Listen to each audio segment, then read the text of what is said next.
मरने के बाद इंसान की आत्मा यहाँ अटक कर रह जाने वाली बातें बाइबल से लेकर कई सारे पुराणों में डिस्क्राइब की गई हैं। इसी के कारण आज हमारे पास भूतों से जुड़े कई सारे किस्से मौजूद हैं। भूतों और आत्माओं को बुलाने की बातें काफ़ी ज़्यादा प्राचीन हैं। पुराने समय में इंग्लैंड में भूतों से बात करने की प्रक्रिया काफ़ी ज़्यादा लोकप्रिय थी।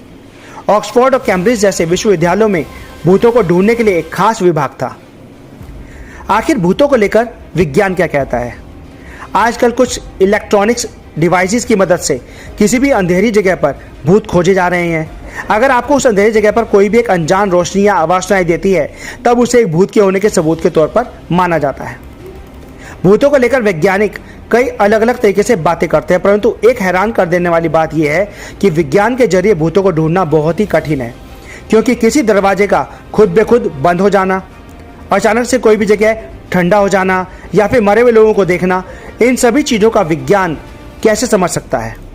इसके अलावा भूतों के बारे में रिसर्च करना इसलिए भी मुश्किल है क्योंकि किसी के व्यक्तिगत अनुभवों को आधार मानकर आप वैज्ञानिक सबूत इकट्ठा नहीं कर सकते। साथ ही भूतों का कोई सटीक परिभाषा या उसकी प्रॉपर डेफिनेशन भी नहीं होती। इसलिए अगर हमें भूत किसे कहते हैं वही नहीं पता तो बाकी बातें तो छोड़ ही दीजिए। कुछ वैज्ञानिक कहते हैं कि हमारे पास जरूरी टेक्नोलॉजी ना होने के कारण ही हम भूतों के दुनिया से संपर्क नहीं कर पा रहे हैं, और भूतों की दुनिया क्या सच में होती है ये पता नहीं है। भूतों के बारे में कहा जाता है कि उनका अस्तित्व एक अलग ही डायमेंशन वाली दुनिया में है। अगर हमें उस दुनिया के बारे में कुछ भी सबूत जैसे फोटोग्राफ्स, वीडियोस या आवाज़ों का कलेक्शन मिल जाता है, तब हमारे लिए उस दुनिया को ढूंढने में काफ़ी ज़्यादा आसानी हो जाएगी। हालांकि हमारे पास भूतों से जुड़े कई सारे फोटोज़, वीडियोज़ हैं, परंतु अगर हम अब तक इनके सारे भूतों के अस्तित्व को साबित नहीं कर पाए हैं तो आगे कैसे करेंगे? तब हमारे पास मौजूद ये सारे के सारे फोटोज़ और वीडियोज़ किसी काम के नहीं हैं, या आप कह सकते हैं कि ये सभी के सभी फेक है। सबूतों में सटीकता के अभाव से काफ़ी सारी चर्चाएं होने के बावजूद भी भूतों के बारे में हमें अभी तक कुछ भी सही तरीके से पता नहीं चल पाया है। और इसके अलावा आज के मॉडर्न टेक्नोलॉजी को इस्तेमाल करके भूतों के बारे में अफवाह फैलाना और भी ज़्यादा आसान हो चुका है। भूतों को देखने का जिन जिन लोगों ने दावा किया है, उन सभी के जीवन में कुछ ना कुछ व्यक्तिगत रूप से खौफनाक घटनाएं घटी हैं। तो अब बात करते हैं आइंस्टीन और भूतों का क्या कनेक्शन है।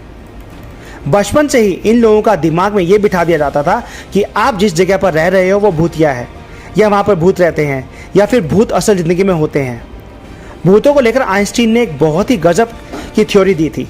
उनके इस हिसाब से शायद दुनिया में भूत हो सकते हैं। जी हाँ, आप लोगों ने बिल्कुल सही सुना। आइंस्टीन के हिसाब से दुनिया में भूत हो सकते हैं।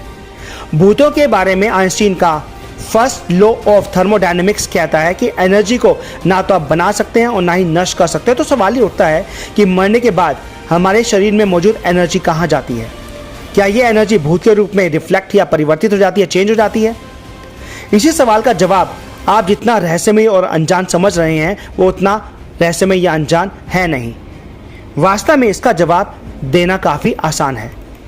मरने के बाद हमारे शरीर के अवशेषों को जिन जिन बैक्टीरिया या फंगस डिकम्पोज करते हैं, हमारे शरीर की एनर्जी उन्हीं के अंदर चली जाती है। बाद में इनको पेड़ पौधे अपने अंदर एब्जॉर्ब कर लेते हैं और फिर से अन्य जीवों की तरह इन्हीं से ही खाना बनाने लगते हैं। खैर, अगर भूत सच में होते हैं तब ये एक प्रकार के एनर्जी का रूप हो सकते हैं जिन्हें अब तक ढूंढा जाना या समझा जाना बाकी है। तो दोस्तों, आप लोगों को क्या लगता है कि क्या भूत और आत्माएं सच में असल ज़िंदगी में होते हैं?